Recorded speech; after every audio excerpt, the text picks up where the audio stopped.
3, 2, 1. Hi, this is Genesis, and you're watching Dante's Boxing Nation. I might retire after this one. Last one. You have the 2 Ring Magazine belts. I know right they didn't there. want to give me the other one. You have the 2 magazine. But I got Joseph Laquido back there. And I know he going to give me that belt. Huh? Retirement, man. I'm kind of tired. Nah, I'm not getting paid enough. $1 million? Get the out of here. Are you seriously retiring? Wait, are you really retiring? Yeah, man. I need to take a break. I'm tired of everybody bullying me. I'm young. I'm a kid too at heart. And yeah, I think y'all need to go after the Devin Haney's, Shakurs, and Tyson Furies and all that. Congratulations. Congratulations. Guys, this Devin Haney situation is really, really bothering Teofimo. I mean, it is really, really getting under his skin. That whole retirement announcement you guys just heard right there, that was his way of expressing how angry and frustrated he is that he's not getting paid the same way Devin Haney is getting paid. The fact that Devin Haney makes 3-4 times more than he does. So when he tells the media that he wants to retire right now, he probably is going to retire. The same way Ryan Garcia retired, the same way Tyson Fury retired. That's the new way of fighters basically saying they're going to take some time off and try to negotiate to make some more money in the future. Or maybe I should say bigger purse. This could be Teo's way of saying that he knows that Top Rank wants him to fight Devin Haney, because Bob Arum already said that Teofimo Lopez is going to be one of the fights that they're going to offer to Devin Haney. So there's really only 2 reasons why Teofimo would tell the public that he's retiring right now. It's either for leverage when it comes to negotiating a fight with Devin Haney, or it's because he's trying to avoid Devin Haney completely, and he's just going to sit on the shelf and wait for other easier fights to come along. But this is the exact reason why Teofimo is making a lot less money than a Devin Haney, because Devin was willing to do whatever it takes to put himself in position to make more money than almost all the other lightweights. He was willing to go over sacrifice, taking a pay cut, going to Australia twice. And that's the reason why now Devin Haney has more leverage than anyone in the lightweight or even super lightweight division. You see, the reason why it makes no sense for Teo to complain about how much money he's making, because after Teo beat Lomachenko, he was in position to write his own checks. And what I mean by that is Floyd Mayweather had reached out to Top Rank. They were trying to make a Gervonta Tank Davis, Teofimo Lopez fight. But you remember what Teo's dad said. He said it don't make no sense to fight a Shakur, Gervonta, or a Devin Haney. Those fights should happen, what did he say, 3-5 years down the line? And then you got the Devin Haney fight, where Teofimo was offered $4 million to fight Devin Haney, and he chose to fight George Kambosos instead for $1.5 million. So what is he talking about when he complains about what he's getting paid and saying that he should be getting paid more? And he's saying all of this while he's fighting Josh Taylor in a theater. They were at Madison Square Garden, but not in the big room, in a small ballroom, basically. Teo had all the opportunities in the world to make the money that he felt he deserved.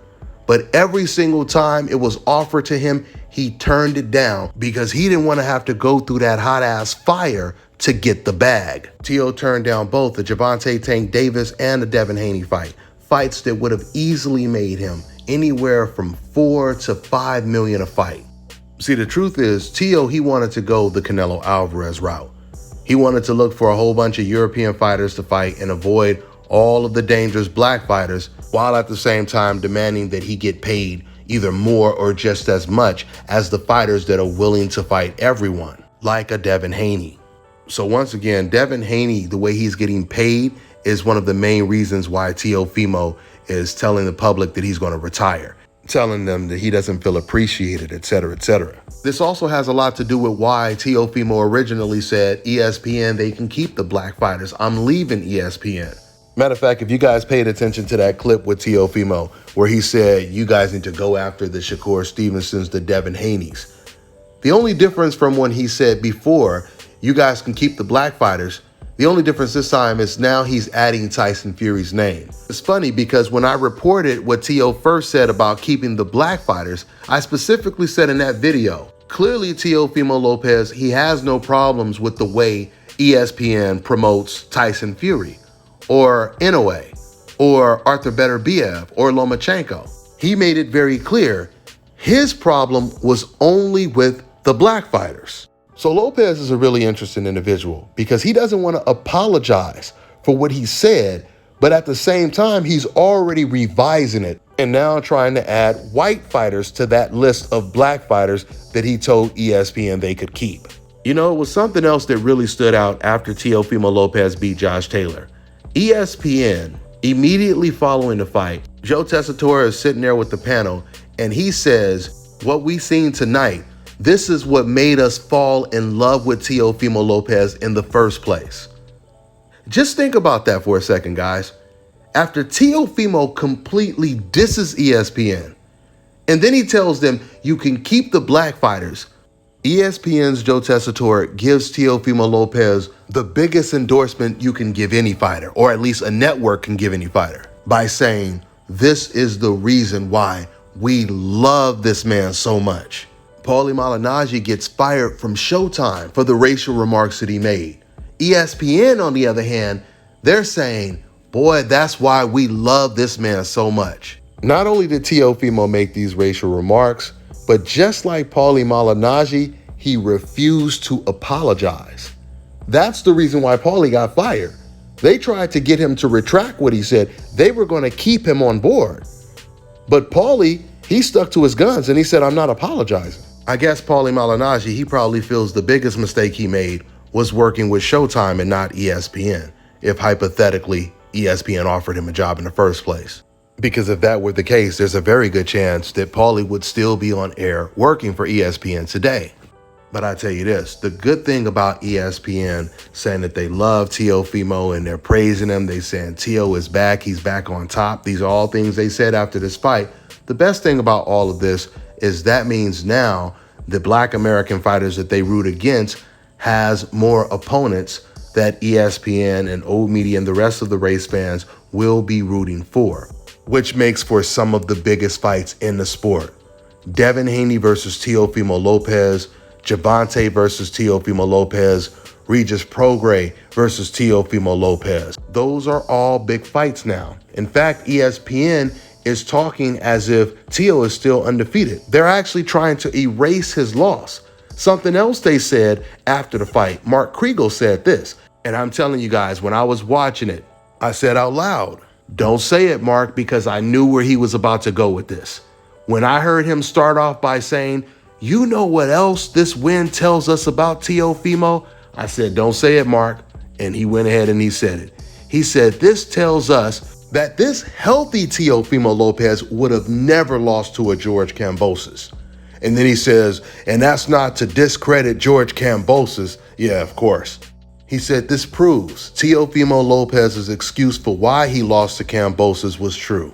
And this is just so funny because these are the same guys that also made excuses for why Lomachenko lost to Teofimo Lopez, saying that that wasn't the best Lomachenko. And the best Lomachenko, if he wasn't injured with his shoulder or whatever, he would have beat Teofimo. So according to that logic, if Teofimo couldn't beat Lomachenko at his best, why wouldn't George Kambosos at his best not be able to beat Teofimo Lopez? It doesn't make any sense. Another reason it doesn't make any sense is because Teo was supposed to push for the rematch. Whenever you know that there was something wrong with you and you know the best version of you would win that fight, that's exactly when fighters usually take rematches, especially when they lost all of their belts. Remember, Devin Haney didn't have to stay at 135. He could have easily moved up to 140, but he decided to stay at 135, fight George Kambosos twice, and then even stay there longer to fight Lomachenko. Teofimo could have did the exact same thing, but he didn't want to because he knew taking a second L and losing to George Kambosos twice in a row would be extremely detrimental for his boxing career. At the end of the day, these are just political talking points that ESPN makes. They don't even believe the things that they say. I mean, how does the health problems that Teofimo Lopez had, how does that explain him getting knocked down with that counter right hand? How does it even explain when he got knocked out and stopped in sparring by Jose Valenzuela?